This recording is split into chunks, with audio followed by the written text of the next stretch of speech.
गव्हाचं पीठ मळलेलं असलं की फक्त 10 मिनिटं लागतात हा पराठा करायला. एकदा करून पहा.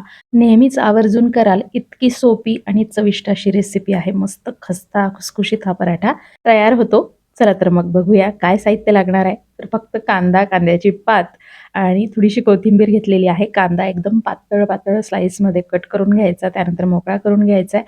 कांद्याची पात देखील एकदम बारीक चिरून घालायची आहे. त्याचबरोबर कोथिंबीर देखील मस्त बारीक चिरून घ्यायची. अगदी सोपं घरात उपलब्ध असलेलं साहित्य आहे. आता यामध्ये 1 चमचा बेसन पीठ घालायचं आहे. त्याचबरोबर आवडीनुसार जिरे, बडीशेप, चिली फ्लेक्स, हळद, लाल तिखट, त्याचबरोबर आलं लसूणची पेस्ट, चवीनुसार मीठ आणि 1-2 टीस्पून तेल घालायचंय आणि आता हे सगळं व्यवस्थित मिक्स करून घ्यायचंय. सगळा मसाला चांगला एकत्र झाला पाहिजे आणि कांद्याला तो लागला पाहिजे अशा पद्धतीने आता लगेचच हात स्वच्छ धुवून घ्यायचे आहेत आणि इथे पीठ आधीच मळलेलं होतं, तर एक पिठाचा गोळा घ्यायचा आहे आणि एकदम पातळ अशी मोठी चपाती याची लाटून घ्यायची. त्यानंतर या चपातीला थोडंसं तेल, तूप, बटर जे तुम्हाला पाहिजे ते तुम्ही लावू शकता. मी इथे तेल लावलंय आणि तयार केलेलं हे कांद्याचं मिश्रण आहे ना, ते चपातीवर घालायचं आहे. कडेला अर्धा इंचाचा भाग सोडायचा आहे आणि व्हिडिओमध्ये दाखवल्याप्रमाणे आता याचा एक रोल तयार करून घ्यायचा आहे. चपाती एकदम पातळ लाटायची हे लक्षात ठेवा. मग तुम्ही छोटी पण लाटू शकता.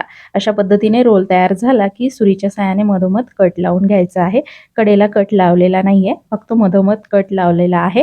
त्यानंतर हा रोल उलटा करायचा आणि त्याला गोल फिरवून अशा पद्धतीने उंडा तयार करून घ्यायचा आहे आणि व्यवस्थित हे दाबून घेतल्यानंतर हातानेच हा पराठा जो आहे आपल्याला थापून घ्यायचा आहे. हवं तर पीठ लावून देखील थापून घेऊ शकता व्हिडिओमध्ये दाखवल्याप्रमाणे. तर बघू शकता अशा पद्धतीचा आपला हा कांदा पराठा इथे थापून झालेला आहे.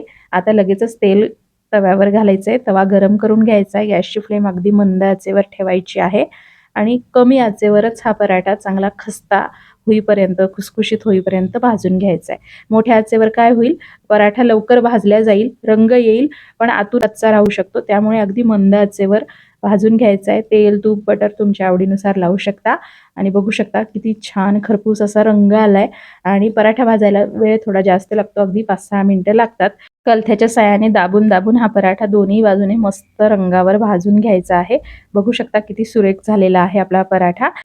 तर हा पराठा तुम्ही गरमागरम असा देखील खाऊ शकता किंवा तूप, बटर लावून खा किंवा कुठलीही तुमच्या आवडीची चटणी लावून, लोणचं लावून देखील खाऊ शकता. असा पेपरमध्ये घेऊन थोडासा कुस्करून घ्यायचा म्हणजे छान लेयर सुटतात त्याला आणि बघू शकता कसला भारी आपला हा कांद्याचा पराठा इथे तयार झालाय. आहे ना सोपी रेसिपी? तर नक्की करून पहा आणि आवडली असेल तर प्लीज व्हिडिओला लाईक करा, जास्तीत जास्त शेअर करा.